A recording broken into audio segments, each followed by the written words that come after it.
আসসালামু আলাইকুম সুপ্রিয় দর্শক, আশা করছি সবাই ভালো আছেন, সুস্থ আছেন। আমি আলহামদুলিল্লাহ ভালো আছি। আজকে একটা রেসিপি নিয়ে এসেছি। এটা দেখতে যত লোভনীয়, খেতেও খুবই সুস্বাদু। আশা করছি আপনাদের সবার ভালো লাগবে। ভালো লাগলে অবশ্যই আমার চ্যানেলটি সাবস্ক্রাইব করে দিয়ে আমার পাশে থাকবেন।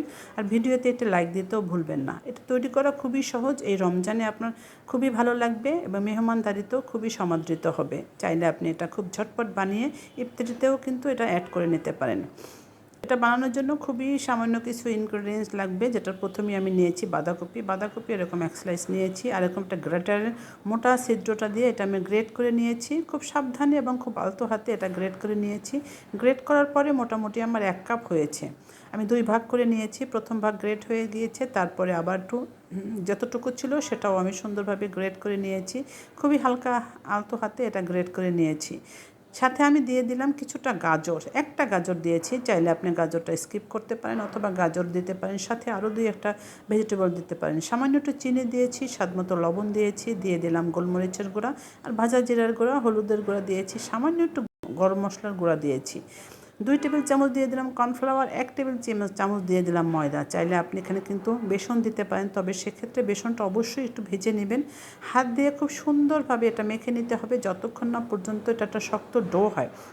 যদি আপনার কাছে মনে হয় পাতলা রয়ে গিয়েছে, সেক্ষেত্রে আরেকটু ময়দা দিয়ে দিবেন, তাহলেই এটা বেশ শক্ত হয়ে যাবে। অর্থাৎ হাত দিয়ে যাতে বল করা যায়, ঠিক সেরকম একটা ঘনত্ব এটা তৈরি করে নিতে হবে। হাতটা পরিষ্কার করে নিয়েছি, তারপরে 2 হাতের মাধ্যমে এরকম গোল গোল বল করে নিয়েছি। চাইলে 1 হাত দিয়েও এটা করে নেওয়া যায়। যখনই দেখবেন হাতে লেগে আসছে, তখনই পানি দিয়ে হাতটা একটু পরিষ্কার করে নেবেন, তখন কিন্তু আর হাতে লেগে আসবে না। খুব সুন্দর শেপ নিয়ে এটা বলটা তৈরি করা যাবে। চাইলে আপনি ছোট বড় যে কোনো আকারে এই শেপটা তৈরি করে নিতে পারেন। পর্যাপ্ত পরিমাণে তেল দিয়ে দিলাম একটা প্যানে। তারপর তেলটা গরম হওয়ার পরে দিয়ে দিলাম একে একে সবগুলো। প্রথম ব্যাচে ভেজে নিয়েছি বেশ সুন্দরভাবে। এটা গোল্ডেন ব্রাউন হওয়া পর্যন্ত ভেজে নিতে হবে। তবে সাবধান, চুলার আঁচ কিন্তু কোনোভাবেই এটা বাড়িয়ে নেওয়া যাবে না। সেক্ষেত্রে কিন্তু সবজিগুলো খুব দ্রুত পুড়ে যাবে আর কালারটাও একদম ডিপ হয়ে যাবে, খেতে ভালো লাগবে না, একটু তিতা হয়ে যাবে।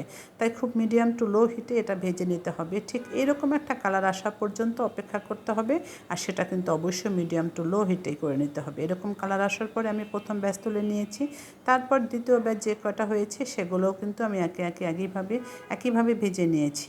ভেজে নিতে খুব একটা বেশি সময় প্রয়োজন হয় না, 3.5 থেকে 4 মিনিটের মধ্যে এটা ভেজে নেওয়া যায়।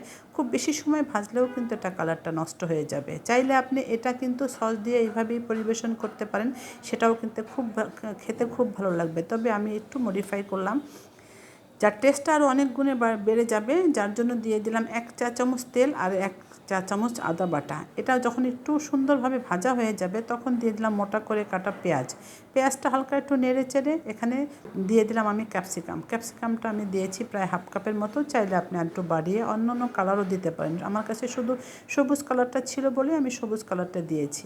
লাল সবুজ কাঁচামরিচ দিয়েছি। এটা একটু হালকাভাবে ভেজে নেব, খুব বেশিভাবে ডিপ করে ভাজার প্রয়োজন নেই।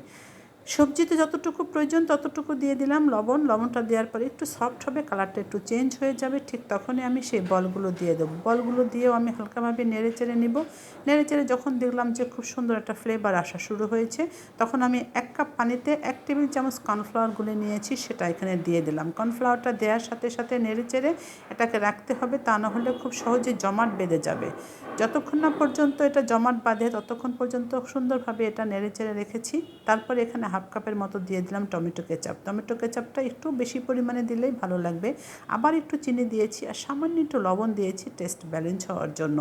এইভাবে কিন্তু এটা ভাত, রুটি, পরোটা অথবা বিরিয়ানি, পোলাওর সাথেও খুব সহজেই খাওয়া যায়। আবার এটা এমনিও চাইনিজ ডিশ হিসাবেও আপনি যে কোনো খাবারের মেনুতেই অ্যাড করে নিতে পারেন। সবাই ভালো থাকবেন, সবাই সুস্থ থাকবেন, সবার জন্য দোয়া রইল।